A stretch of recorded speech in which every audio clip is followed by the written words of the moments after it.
What up? What up? I'm Tom Smoke, and this is the morning check-in. Hit the like button and subscribe to the channel. Leave a comment below. We just got done doing 21 day shred. Yesterday was the last day, and made some really good progress. This morning we checked in at 132 and a half pounds. And one thing I did notice this morning specifically, my lower belly is, I got a little bit of discomfort, and it feels like it's deeper, like in my gut area. And I've noticed occasionally during the cut diet phase, I have noticed a little bit of abdominal discomfort. And I thought sometimes that it was related to the ab workouts and stuff like that. But I have a feeling that that is a response to the visceral fat breaking down inside, behind my muscles. So certainly the visceral fat, it's deeper in the body between the skeletal muscles and the organs and stuff.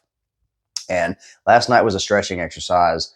We really didn't do a lot of extra ab work, but I was able to stretch out pretty good. And Friday was yoga day. So I know I was able to stretch out quite a bit more this week than previously, because I am making some pretty good progress with my range of motion and my flexibility and stuff. So if you've been keeping an eye on me throughout the year, you've been able to kind of notice my improvements as the weeks go by. But specifically, this morning, it kind of stood out that, and it might have been because we had potatoes last night. I haven't had potatoes or really dense, starchy kind of foods in about a month now.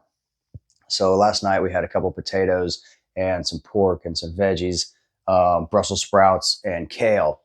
So I don't think that would have given me an upset tummy, the following morning, but possibly it could be digestion.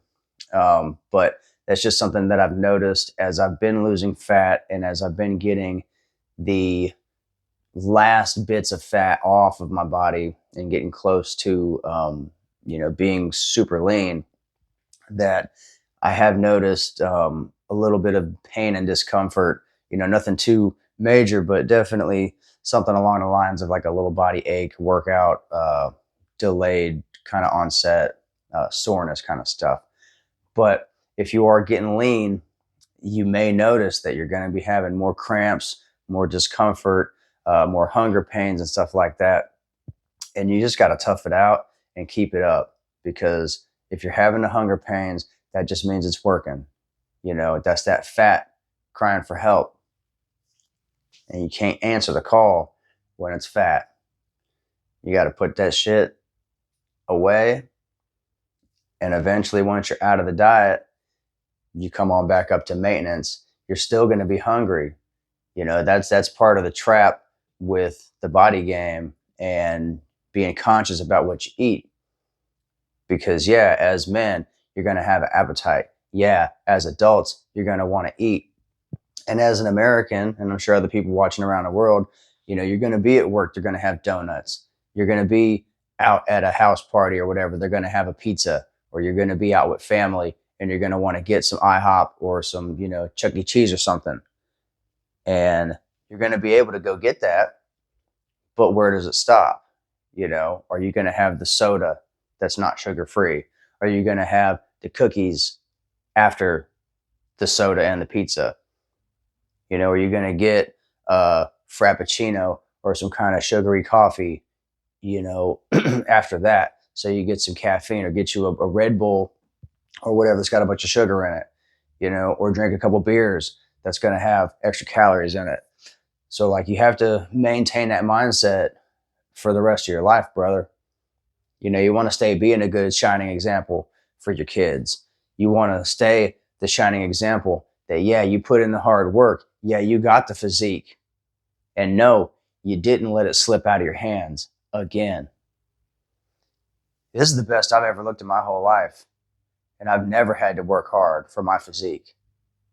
But I promise you, I ain't going to let all my hard work in myself go to waste. I'll be damned. This is years in the making. years in the making. I did this to myself.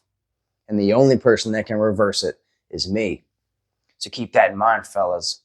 Once you have attained the physique, once you have achieved the level of leanness that you want, because maybe you don't want to get as lean as me.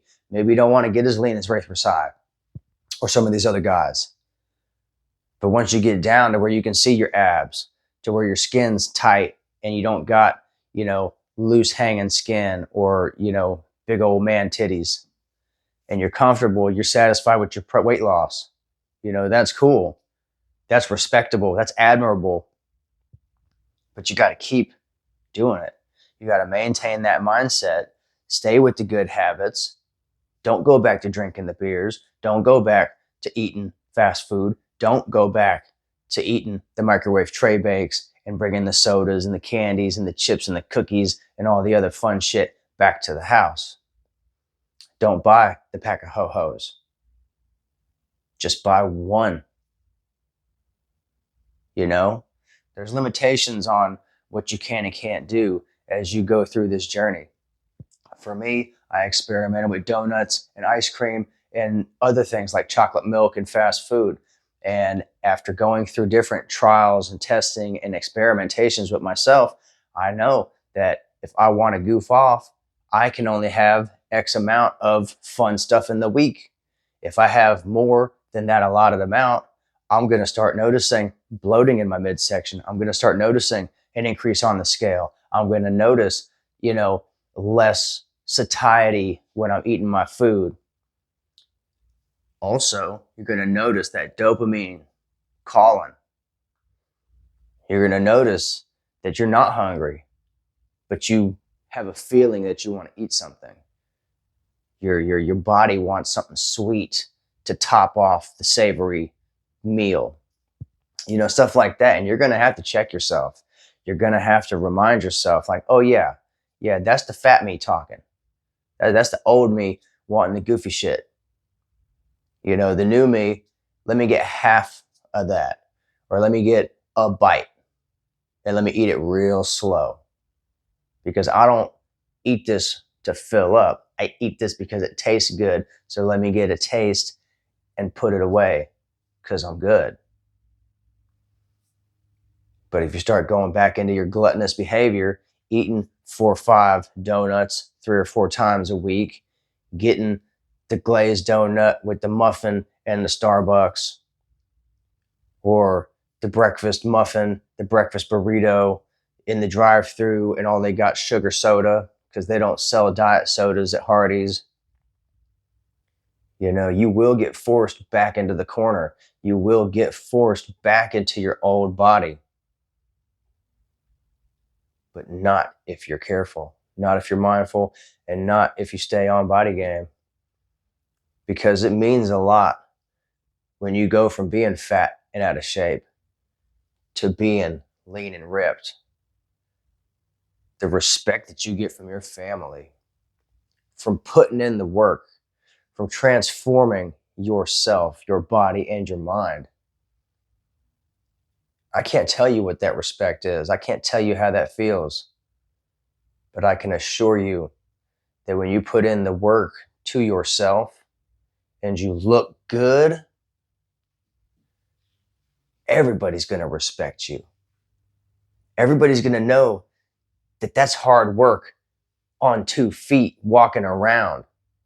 That's hard work. Keeping that shit tight, looking good, tuned, ready to rock. It's not easy. There's a lot of people out there that look totally different. And they don't care. They're fine being fat. They're fine being out of shape. Because I tell you this right now, they haven't got the bad news from their doctor. And some of them, even if they get that bad news, they're just going to shrug their shoulders and be like, I guess that's how it goes. They've given up. They have relinquished control of their life. They are on autopilot. They have given up the wheel. But you found this channel. You want to take control of the wheel and you want to steer yourself towards salvation instead of crashing and burning. Trust me, if you're in your 40s like I was, and you're drinking a lot of beer, you're eating a lot of fast food, eating a lot of bullshit chips and candies and cakes, you ain't going to keep it up for another 20 years, brother. You got to turn that shit around because you're going to get diabetes and you're going to be fucked up. But if you got the wake up call, if you saw the signs, if you saw all the bells and whistles, all the alarms going off, you got homies that are dropping, you got family members that are dead from health reasons, you're going to make that change now. You already made that change. Congratulations. You're one step ahead of everybody else. Keep it up. Because nothing motivates me to save my own ass like the fear of death. Trust me. And I'm in my 40s. I ain't planning on dying anytime soon. But I've already had a close call. I had a melanoma on my ear. They chopped that shit off. They cut out a sentinel lymph node out of my neck last year. That shit scared the Jesus out of me. And Jesus, I really shouldn't have said that, but you know what I mean. You know, it'll definitely make you think twice about what you're doing, how you're taking care of your health. And God forbid, in the event something happens to you, what's going to happen to your family? You know, what's going to be left if you ain't there?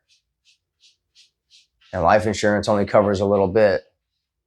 And if the last memories they got of you is you being a fat slob sitting on the couch with greasy Cheeto finger dust and fucking sweat stains and fucking soda and coffee and sweat, fucking chocolate stains, you really want that to be the last memory they got of their dad?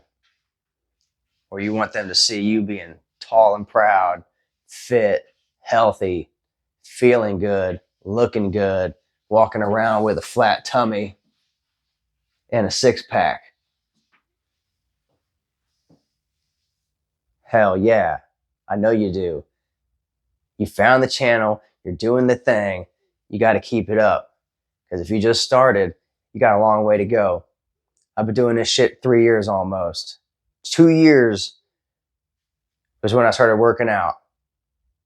But about 3 years, I started dieting because I seen that I was way overweight. I started feeling like shit, and everything started to line up to where that was going to be the rest of my life, and it was only going to get worse. I just don't know how much worse it was going to get. And I couldn't do that. I couldn't put myself through that shit, and I wasn't about to put my family through that shit. So I had to take control. I had to figure something out. I was desperate. I found a home fitness program because I had no options. I needed something I could do and have no excuse why I can't get it done. P90X3, 30 minutes a day. Just make it to the end. I wasn't even doing the real workouts. I couldn't do it. I was too weak. I started out doing push-ups on my knees, doing partial push-ups, 2 or 3 reps, building up the strength. I got a fucked up shoulder, had a fucked up back, fucked up knees, fucked up hips. I was cooked. But I pushed through the pain. I did my best. I exercised the muscles and got the range of motion going before I started adding weights. I got hurt because I added weights too early. I thought I could handle it. I couldn't.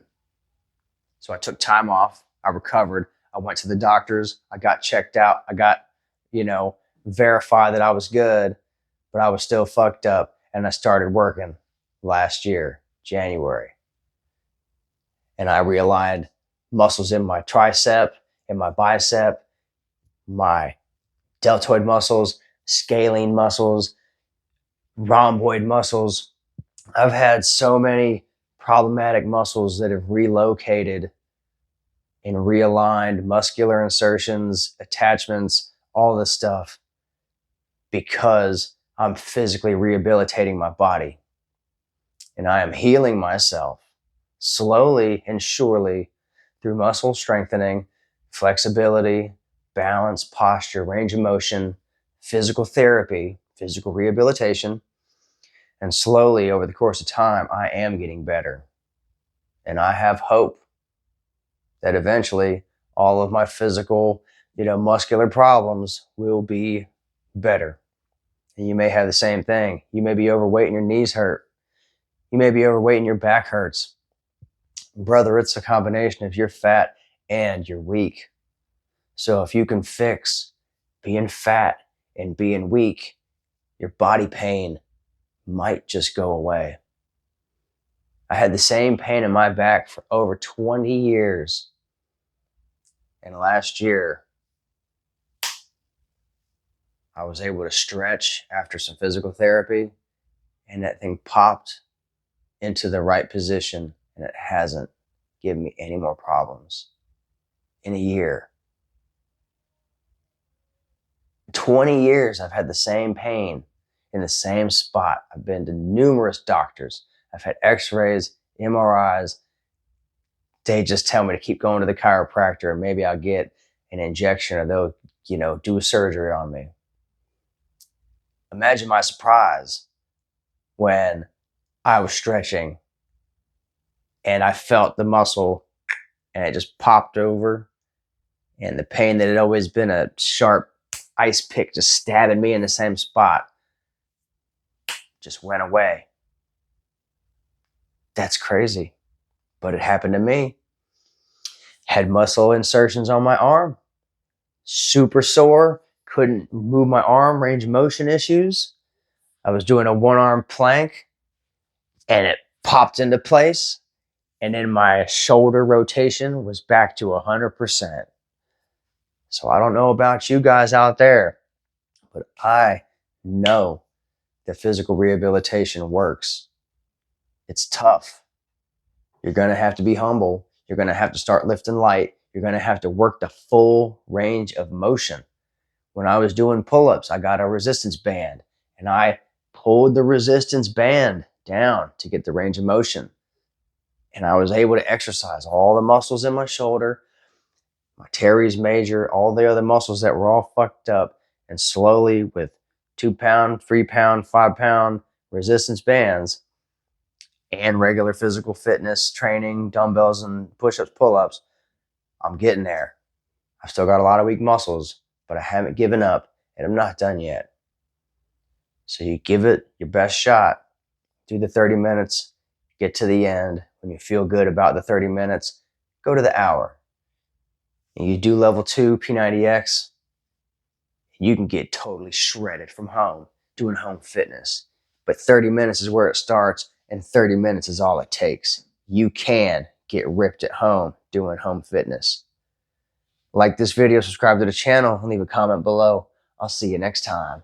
I'm Tom Smoke, and I'm getting ripped on the P90X, and you can too. I'll see you next time.